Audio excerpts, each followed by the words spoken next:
Au terme d'une campagne électorale, pourtant enfermée dans un délai trop contraint, notre peuple a voté en conscience.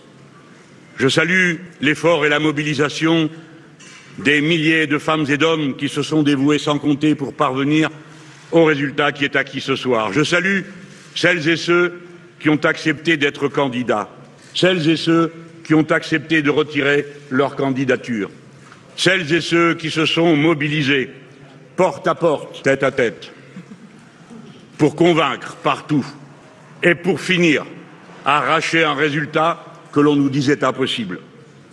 Un magnifique élan de mobilisation civique s'est affirmé. Et vous savez tous à quel point c'est remarquable, car nous sommes déjà dans l'été et le temps des congés. Notre peuple a clairement écarté la solution du pire pour lui.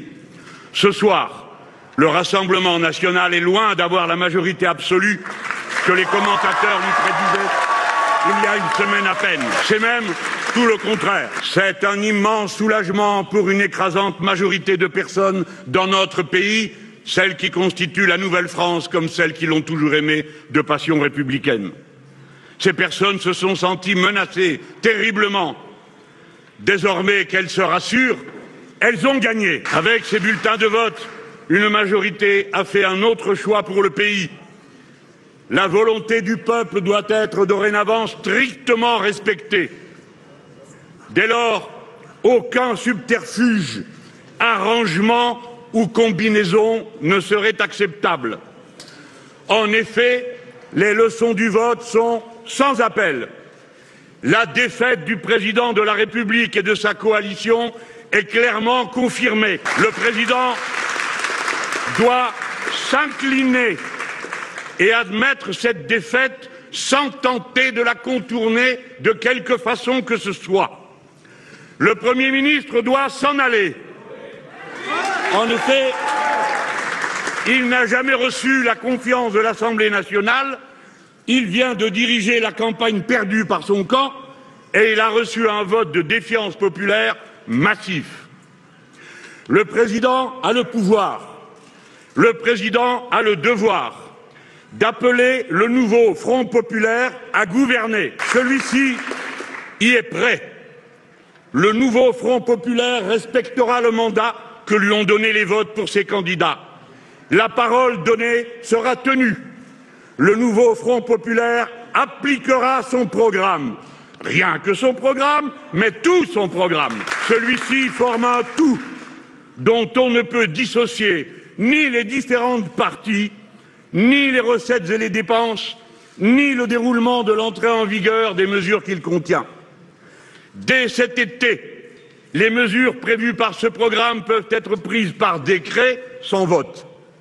L'abrogation de la retraite à 64 ans, le blocage des prix, l'augmentation du SMIC, la convocation des conférences salariales par branche professionnelle, le plan de gestion de l'eau et le moratoire sur les grands travaux inutiles. Nous l'avons déjà dit la semaine passée et nous le confirmons au président de la République. Nous refusons d'entrer dans des négociations avec son parti pour faire des combinaisons. Surtout après avoir combattu sans relâche depuis 7 ans sa politique de maltraitance sociale et d'inaction écologique dont les votes du peuple français viennent de nous confirmer dans les bonnes raisons que nous avions de le faire. Surtout après que la voix des urnes l'ait si largement désavouée. Surtout après que le nouveau Front populaire, en dépit de tous les coups reçus, de toutes les diffamations, de toutes les insultes, ait conquis la place éminente que le peuple lui a donnée. Désormais, les urnes ont tranché entre les deux projets radicalement opposés qui étaient en lice. Le nouveau Front populaire est prêt à gouverner. Il est la seule alternative construite, cohérente, solidaire, munie d'un programme organisé et chiffré. Ses composantes, la gauche unie, se sont montrées à la hauteur de la circonstance historique et à sa manière, elle a déjoué le piège tendu au pays. À sa manière, une fois de plus, elle a sauvé la République. Une fois de plus, elle peut commencer l'œuvre écologique et sociale dont notre peuple, notre époque, notre monde, notre Europe ont tant besoin. Écoutez, amis, camarades, femmes et hommes qui, dans le pays tout entier, attendaient dans l'émotion et l'angoisse cet instant qui a retourné tous les pronostics, grâce à la ferveur de votre engagement, à votre fidélité, à votre loyauté aux consignes qui étaient données.